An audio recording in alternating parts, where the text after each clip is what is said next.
നമസ്കാരം. BMC news live കൊച്ചിയിലേക്ക് സ്വാഗതം. വാർത്തകൾ വായിക്കുന്നത് ആതിര രവീന്ദ്രൻ. ഈ വാർത്തകൾ നിങ്ങൾക്കായി അവതരിപ്പിക്കുന്നത് city tower, city wear and city shoes, Angamaly.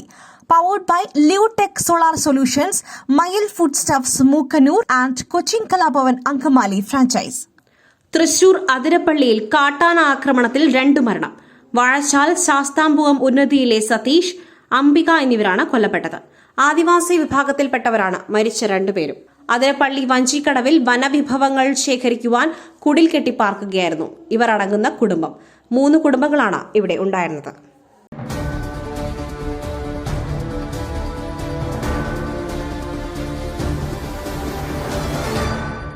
വഖഫ് നിയമം മുസ്ലിങ്ങൾക്കെതിരല്ലെന്നും ഒരു വിഭാഗത്തെയും ലക്ഷ്യമിട്ടിട്ടുള്ളതല്ലെന്നും കിരൺ റിജിജു.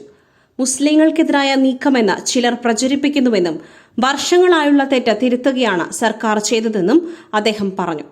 സ്വന്തം ഭൂമിയുടെ ഉടമസ്ഥാവകാശം നഷ്ടപ്പെട്ട ആയിരക്കണക്കിന് ജനങ്ങൾക്ക് നീതി ലഭ്യമാക്കുകയാണ് ചെയ്തതെന്നും അദ്ദേഹം വ്യക്തമാക്കി. കൊച്ചിയിൽ വാർത്താസമ്മേളനത്തിൽ സംസാരിക്കുകയായിരുന്നു അദ്ദേഹം.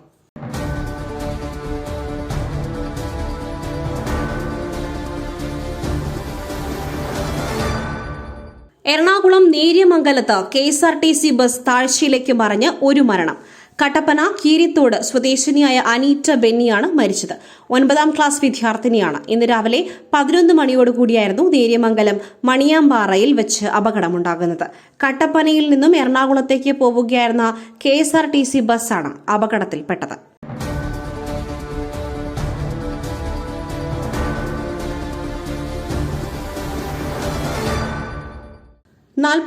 ാമത് സംസ്ഥാന ഫിലിം ക്രിട്ടിക്സ് പുരസ്കാരങ്ങൾ പ്രഖ്യാപിച്ചു. ഫാസിൽ മുഹമ്മദ് സംവിധാനം ചെയ്ത ഫെമിനിച്ചി ഫാത്തിമ മികച്ച സിനിമയ്ക്കുള്ള പുരസ്കാരം നേടി. ഇന്ദു ലക്ഷ്മിയാണ് മികച്ച സംവിധായിക. അജയന്റെ 2ാം മോഷണം, അന്വേഷിപ്പിൻ കണ്ടെത്തും എന്നീ ചിത്രങ്ങളിലെ അഭിനയത്തിലൂടെ ടൊവിനോ തോമസ് മികച്ച നടനായി. നസ്രിയ നസീം, റിമ കലിംഗൽ എന്നിവർ മികച്ച നടിക്കുള്ള അവാർഡ് പങ്കിടും. പുട്ടു രുചികരമാവണമെങ്കിൽ മയിലിന്റെ പുട്ടുപൊടി തന്നെ വേണം. അതിന് ചെമ്പാപ്പുട്ടാണെങ്കിലും അങ്ങനെ തന്നെ. മയിൽ റൈസ് ആൻഡ് ഫുഡ് പ്രൊഡക്ട്സ്, ശ്രേഷ്ഠം സമ്പുഷ്ടം. മാസപ്പടി കേസിലെ SFIO കുറ്റപത്രം EDക്ക് കൈമാറും. എറണാകുളം അഡീഷണൽ സെഷൻസ് കോടതിയുടേതാണ് നിർദ്ദേശം. കുറ്റപത്രം ആവശ്യപ്പെട്ട് ED അപേക്ഷ നൽകിയിരുന്നു. മുഖ്യമന്ത്രിയുടെ മകൾ ഉൾപ്പെട്ട ഇടപാടിൽ SFIO സമർപ്പിച്ച കുറ്റപത്രത്തിൽ വിചാരണ കോടതി കേസെടുത്തിരുന്നു.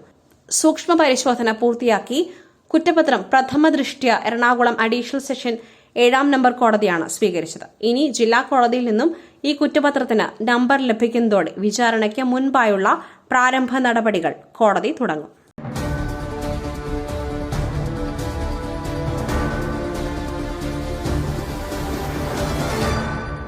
അതിരപ്പള്ളിയിലെ കാട്ടാന ആക്രമണത്തിൽ പ്രതികരണവുമായി പ്രതിപക്ഷ നേതാവ് VD സതീശൻ.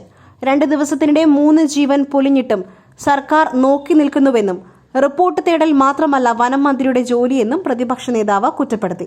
അടിയന്തര നടപടി സ്വീകരിക്കുവാൻ കഴിയുന്നില്ലെങ്കിൽ മന്ത്രിസ്ഥാനത്ത് ഇരിക്കുന്നത് എന്തിനെന്നും വനാതിർത്തികളിലെ ജനങ്ങളെ വിധിക്ക് വിട്ടുകൊടുക്കുന്നതാണ് സർക്കാർ സമീപനമെന്നും അദ്ദേഹം പറഞ്ഞു.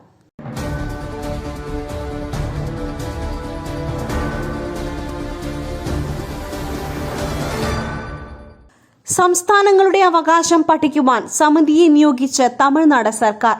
സുപ്രീം കോടതി റിട്ടയേർഡ് ജസ്റ്റിസ് കുര്യൻ ജോസഫ് അധ്യക്ഷനായ സമിതിയെ ഇതിനായി നിയമിക്കുകയാണെന്ന് തമിഴ്നാട് നിയമസഭയിൽ മുഖ്യമന്ത്രി MK സ്റ്റാലിൻ പ്രഖ്യാപിച്ചു. 1969 കരുണാനിധി സർക്കാർ രാജമണ്ണാർ സമിതിയെ നിയോഗിച്ചതിന്റെ ആവർത്തനം ആണിത്.